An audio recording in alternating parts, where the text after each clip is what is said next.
안녕하세요. 마마 린입니다. 오늘은 좀 다른 주제를 가지고 얘기할까 해요. 바로 수학 선행학습 이야기인데요. 저희 아이가 2년 정도 앞선 수학 선행학습을 하다 멈춘 이유를 이야기해드릴까 합니다. 그런데 이걸 말씀드리려면 제 개인적인 이야기부터 먼저 말씀을 드려야 훨씬 더 이해하시기가 편하실 것 같아서 짧게 제 이야기를 좀 해볼게요. 그 전에 오늘 글은 선행에 대해서 먼저 겪어본 엄마로서의 경험을 말씀드리는 거니 편안한 마음으로 들어주시면 감사하겠습니다. 저는 현재 초등학교 4학년 남자아이를 키우고 있는 초등엄마고요. 아이는 하나입니다. 10년간 육아에 전념하고 있어요. 아이가 시댁 친정을 통틀어 첫째다 보니 딱히 제가 조언을 구할 만한 사람은 없었고요. 제가 키우다가 모르는 게 있으면 열심히 찾아가면서 아이를 도맡아서 키워왔어요. 어린이집 보내지 않았습니다. 4년간 아이를 집에서 양육을 하다가 5살 때 바로 유치원에 보냈고요. 어린이집을 안 보냈던 이유는 나중에 다른 영상에서 말씀을 드리겠습니다. 아이를 키우면서 사교육으로 나가는 비용의 90%는 대부분 운동에다가 썼어요. 아이가 활동적인 걸 좋아해서 태권도는 정말 한 5년 넘게 했고요.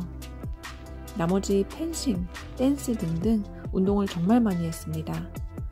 누가 보면 체육인으로 키우려고 하나 할 정도였으니까요.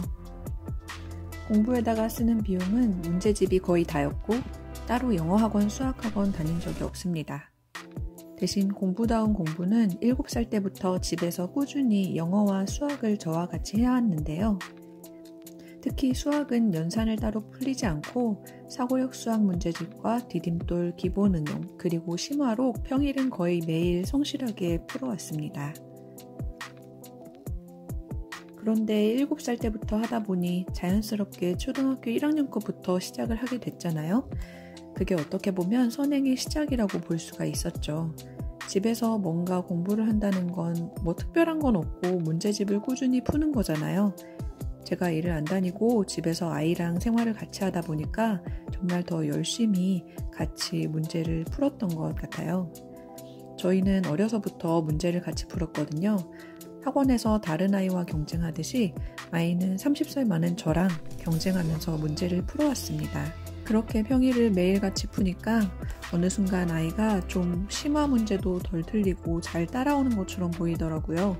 그래서 조금 더 속도를 내서 진도를 쭉쭉 나갔습니다.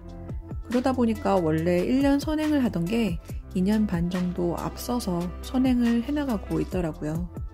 그러니까 2학년 중반쯤에 4학년 2학기쯤 하고 있었던 거예요. 솔직히 제 개인적인 마음으로는 이렇게 선행을 나가도 아이가 잘 따라오니까 우리 아이가 다른 아이들보다 똑똑하다는 생각도 했었죠. 그런데 지금 생각해보면 굉장히 어리석었죠. 그러다가 아이가 선행으로 5학년 걸 나가기 시작했는데 5학년부터는 약수와 배수 파트가 아이들이 이해하기가 좀 어렵거든요. 저희 아이는 더군다나 구구단을 막 외워서 알게 된 것도 아니고 연산도 매일매일 풀었던 것도 아니어서 최소 공배수나 최대 공약수 찾는 걸 힘들어 하더라고요. 그런데 그때 제가 들었던 생각이 아니 왜 이렇게 갑자기 애가 못하지? 지금까지 잘하던 애가 요즘 문제집도 풀기 싫어하더니 실력이 좀 뒤처지기 시작한 건가? 이런 마음이 들면서 어느 순간 보니까 제가 애한테 막 다그치고 있더라고요. 왜 엄마들 고정 멘트 있잖아요. 이걸 몇 번이나 봤는데 못 풀어? 이 말 저도 그거 그때 많이 했습니다.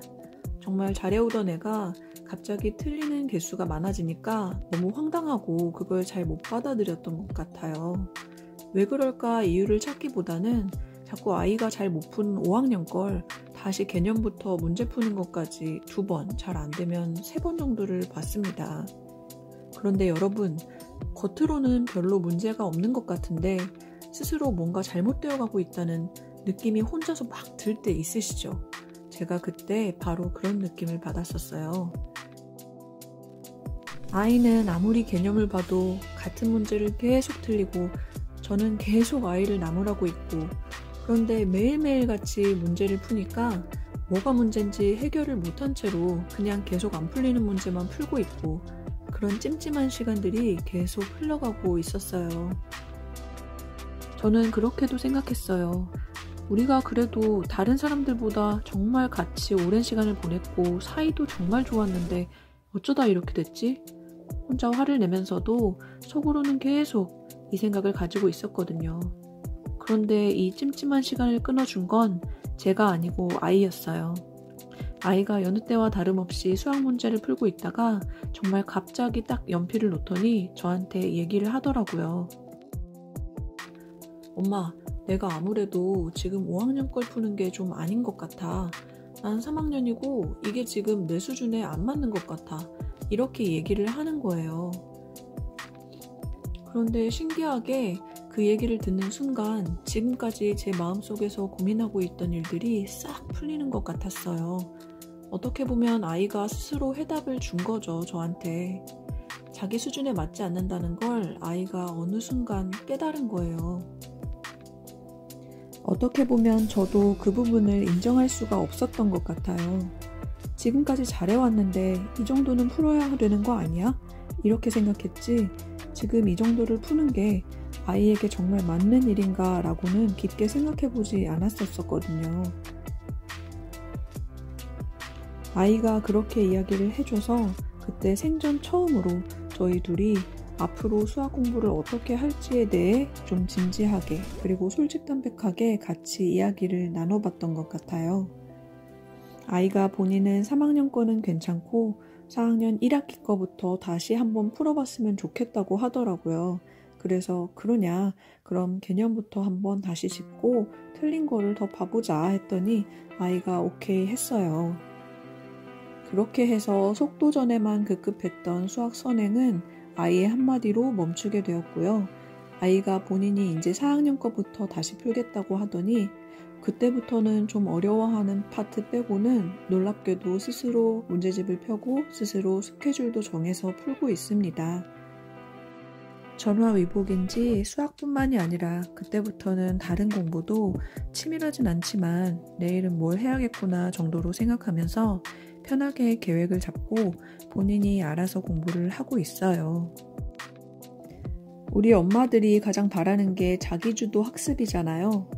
저와 저희 아이가 7살 때부터 공부를 같이 웃고 떠들면서 하기도 하고 싸우기도 하고 했던 시간들이 그렇게 3년 정도 지나고 4년차가 되던 3학년 때 그런 일이 있은 후로 아이도 한 단계 성장한 것 같고 저도 마찬가지로 엄마로서 또 한 뼘 자란 것 같습니다. 아이가 학원을 안 다니고 집에서 공부를 한다면 그냥 무조건 문제집 스케줄만 쭉 빼는 그런 공부는 언젠가 한 번은 걸려 넘어지게 되어 있거든요. 엄마가 맞는 문제든 틀린 문제든 문제풀이 한 걸 한번 쭉 보시고 정확히 알고 풀었는지 아니면 답만 맞는 건지도 체크해 주실 필요도 있을 것 같아요.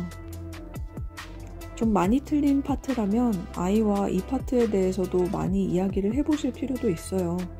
왜 이렇게 많이 틀렸어? 이게 아니라 정확히 뭐가 문제라 이 문제들을 틀린 건지요. 엄마와 아이는 서로 물어뜯고 하는 관계가 아니라 각자 위치에서 자기 일 열심히 하면서 서로 부족한 부분은 없는지 체크도 해주고 더 잘하려면 어떤 걸 더 했으면 좋겠는지도 이야기를 해주면서 지켜봐주는 관계가 되어야 건강하게 유지가 되는 것 같습니다. 제가 선행을 하지 말라는 그런 얘기가 아닌 거 다 아시죠? 선행 자체가 문제가 아니고요.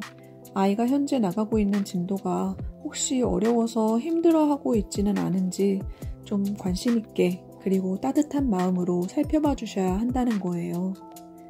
그건 만약 아이가 문제를 풀었는데 10개 중에 8개 정도는 잘 맞던 애가 갑자기 5, 6개를 틀렸어요. 그러면 그 부분이 약하거나 아니면 아직 받아들일 준비가 안 되어 있을 수도 있는 거거든요. 그걸 2번, 3번 가르쳐 봤는데도 애가 못 따라오는 것 같다. 그럼 일단 멈춰보셔야 합니다.